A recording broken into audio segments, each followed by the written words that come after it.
Welcome to Em.Powercoaching. Em.Powercoaching combines mental and physical fitness to help you connect the dots to unveil a more confident, energized and empowered version of you. So if you're ready, let's get into today's episode.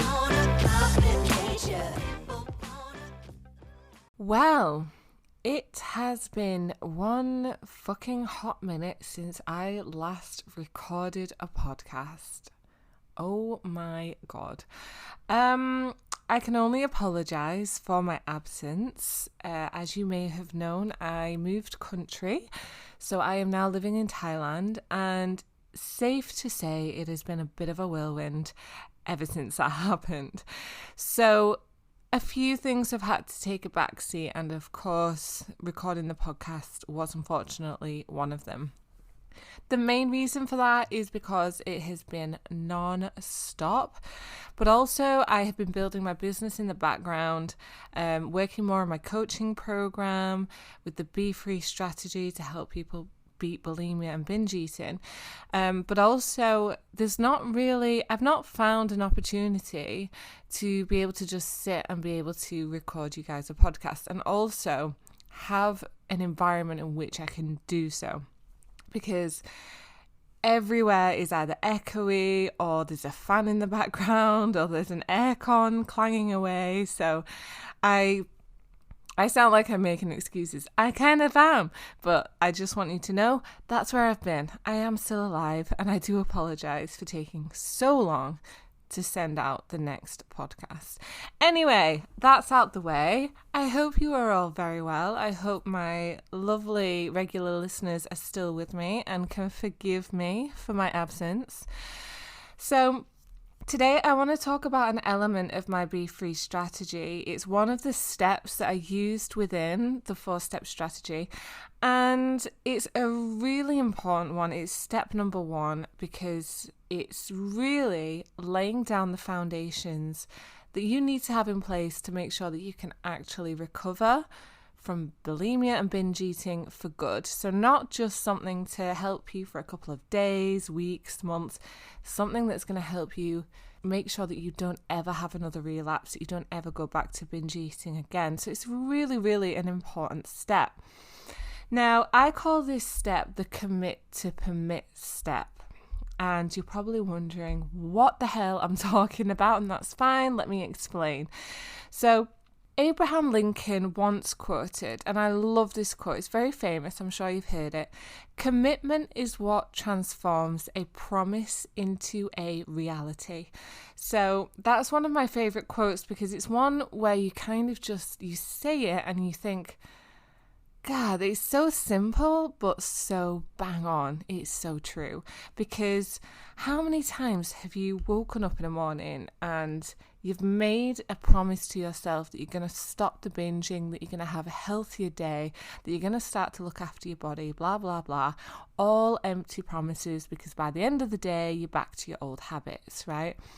So commitment is where you transform that promise that you're making yourself into a reality. And there's specific ways in which you can ensure that that does actually happen rather than just saying it and hoping for the best. There is an actual process to follow. So when I say and when I talk about commit to permit, I mean about committing or making a commitment to give yourself permission, okay? And that's to have permission to do the things that for so long you have been restricting yourself from, whether you've known it or not, okay? Because more common than not, binges are a result of restriction. It's very, very common to hear that that's how they come about. And that could be a restriction from certain foods, a restriction from certain pleasures, or a restriction from just self-care. You're denying yourself of certain things. And restriction is actually one of the main reasons why so many people get caught in a cycle, because they binge, they feel bad, they restrict themselves. They then have cravings for the things that they've restricted. They then cave into those cravings and then they have a binge, and then they feel negative. And so that kind of just continues on and on in a loop. Now, a really common example, or an example of a common belief, is that carbohydrates make you fat. I hear and see this all the time. People are saying it. It's one of the most researched, one of the most Googled questions. And, you know, understandably, because there's been a lot of talk and a lot of hype around it in the media. You've got the keto diet, you've got the no carbs before marbs. So obviously people are going to be questioning, well, why are they saying this? You know, why is it so bad to eat carbohydrates? And the thing is, this actually creates a fear for some people around carbohydrates. And so what they do then is they restrict them from their diet. They say, right, I'm going to have a low carb diet, or I'm just not going to eat carbs because carbs are the devil, they're evil, they're going to make me fat, right? And the problem with this is that our bodies crave certain nutrients, as do our taste buds, right? So when you keep denying yourself of these cravings that you have, eventually it's all just going to become too much and you're going to break your restriction. But the thing is that if you've been restricting for some time, if you've been cutting out the carbs for some time, then when you break that, you don't just break it, you go all out, because you want to make the most of that moment. It's a very rare moment that you're having. So you go all out. And this is what we identify as a binge. You then feel guilty and you either purge, restrict again, or do both. So you can see how it all kind of comes together and how it all kind of ties in. So restriction from certain foods is a massive trigger for binge eating. Now, I've discussed it a few times on some of my other podcast episodes, but and not everyone knows this, but binge eating is actually a response to an emotional state. So food is used, or can be used, as a way to block out and find comfort from negative emotions, for example, stress, anxiety, depression. And this is also known as emotional eating, which you may have heard that term quite a few times. Now, what happens here is that you use food as a distraction because sitting with negative thoughts is too difficult or perhaps too embarrassing for you. However, not allowing yourself to feel that emotion is actually a form of restriction because you are denying yourself from experiencing it.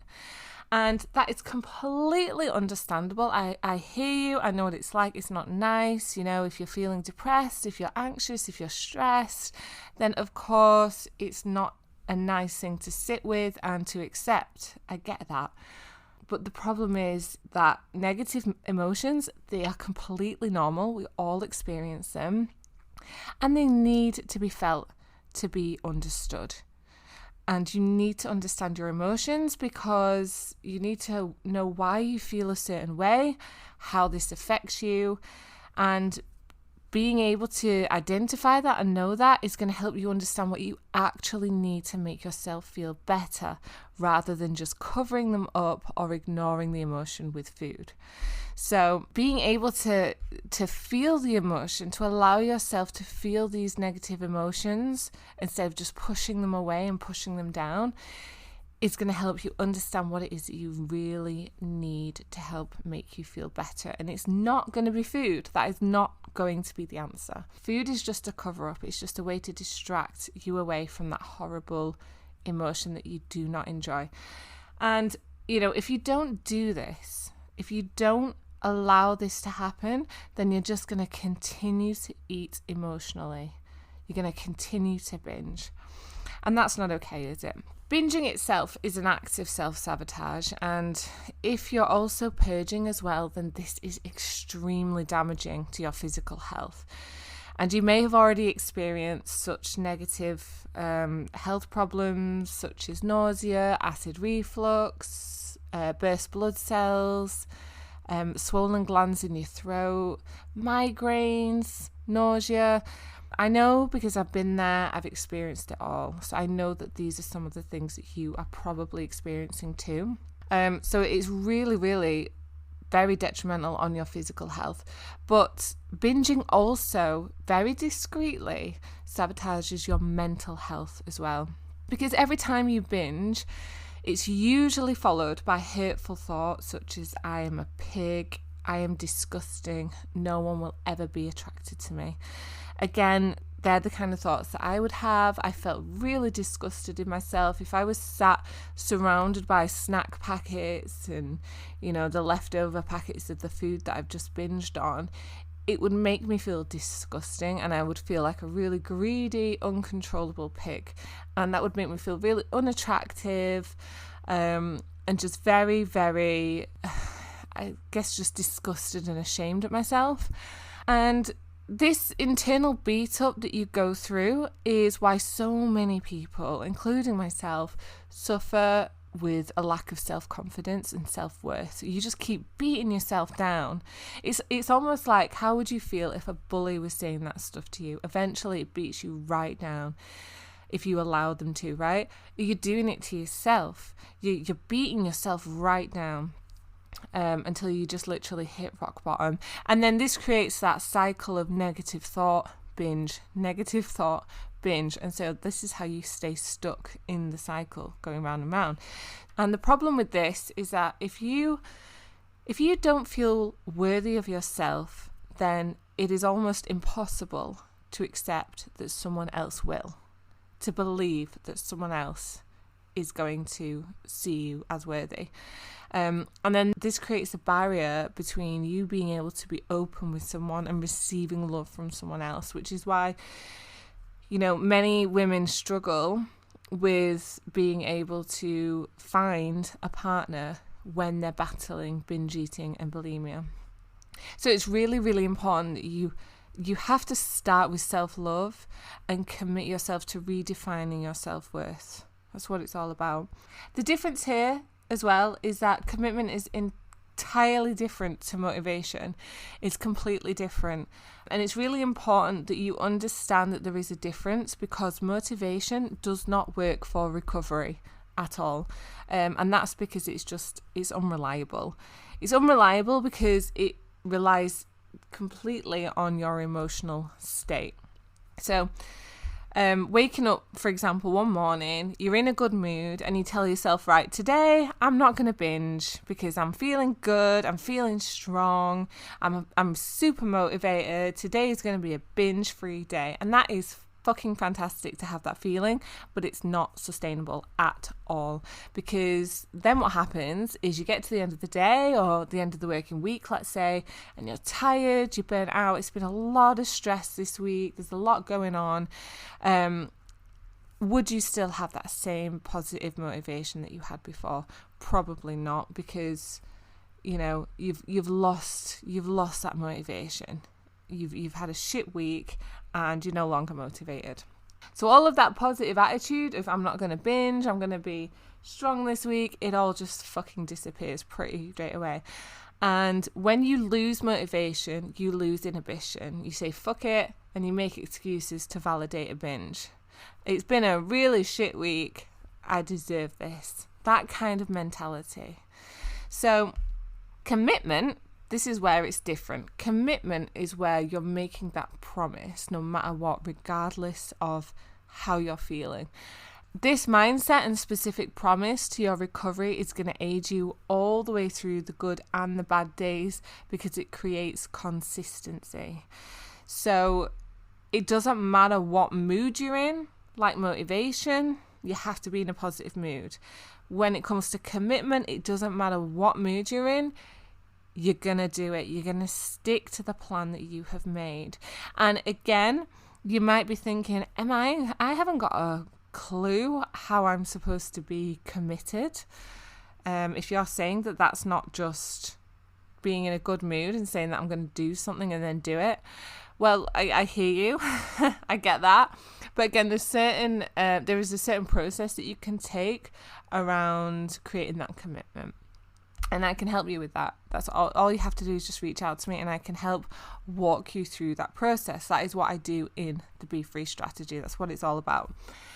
So hopefully you can see there that commitment isn't just a solution, it's also a prevention, because if you bear in mind everything that I've just said and you apply that right the way through your lifetime, then this can be applied to all areas of your life, not just binge eating. It really does set you up, because the thing is, life is a bitch at times. It really is just a bitch, and it loves to throw a curveball. Nothing is ever straightforward and simple in life, and that's fine. We need to accept that that is okay, and that's just how it is, right? So what we need to do is make sure that we are prepared and that we know how to respond to the events that life is going to throw at us. And when we are committed to having certain things in place, like not being restrictive, then that's going to help you right the way through life. Okay?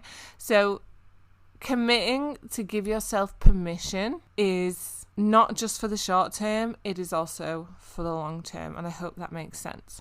I used to do it all the time.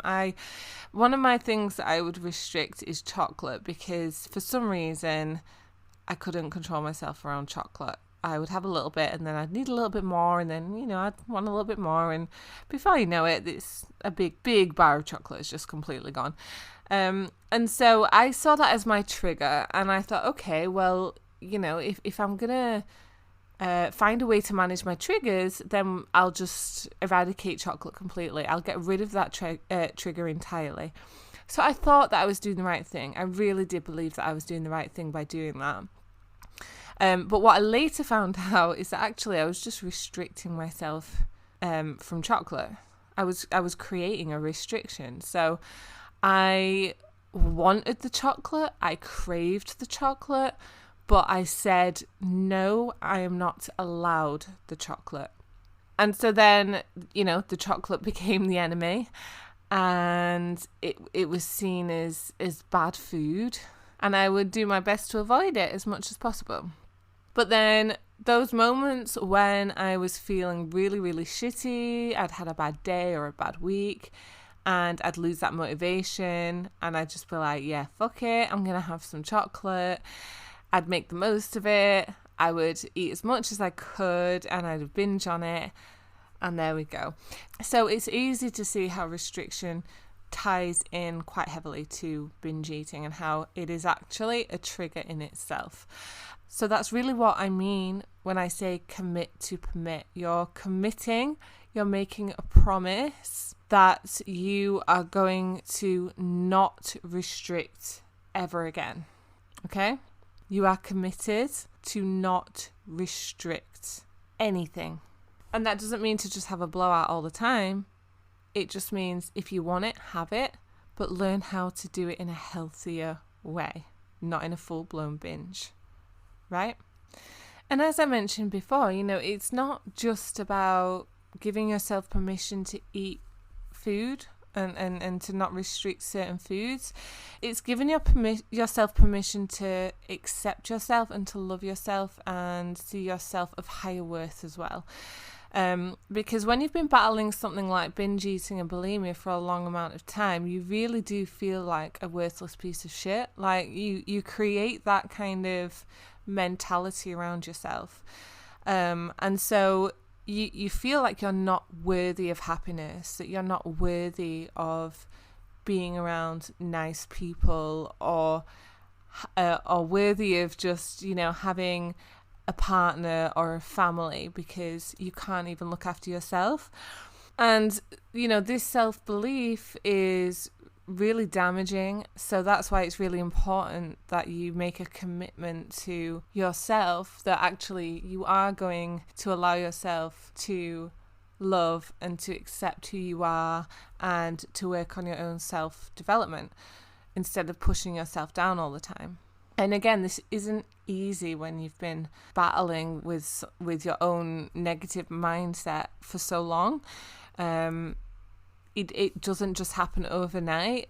You have to go through the steps. You have to do the work. You have to completely rewire your brain. So it does take time for sure. And I'm not going to pretend that it doesn't. I'm not going to pretend that there isn't, a specific process that you have to go through, because you do.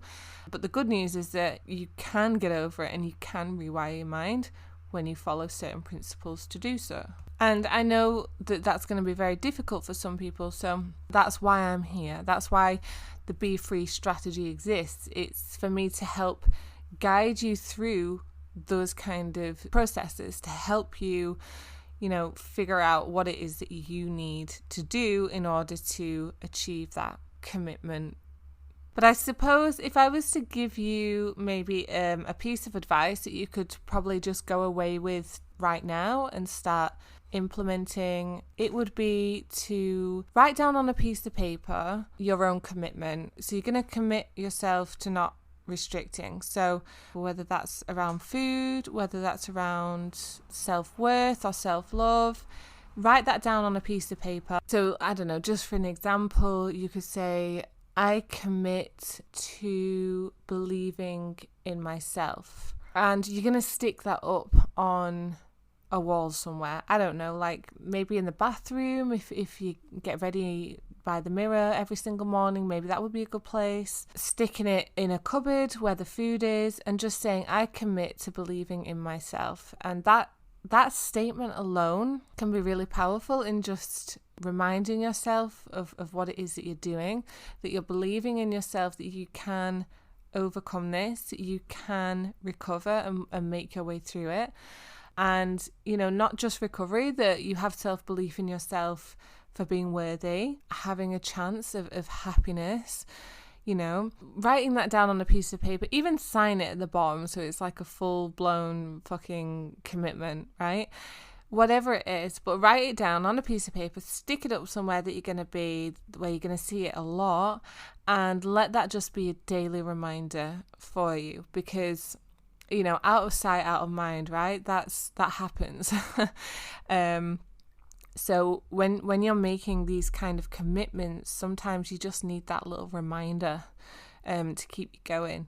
So that's just an example, right? That's just, it could be, like I say, it could be anything on a piece of paper, but whatever that commitment is, write it down, stick it up somewhere, and have it on display where you can see it. And, that's just something that you can really go away and start doing straight away.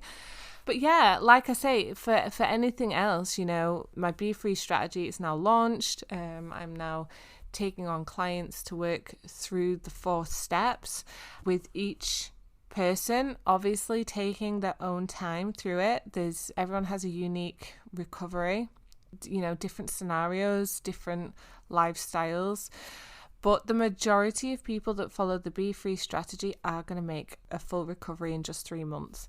And it's not one of these recovery programs where you get to the end of it and that's it, you're left to your own devices and it all goes to shit and you go back to square one.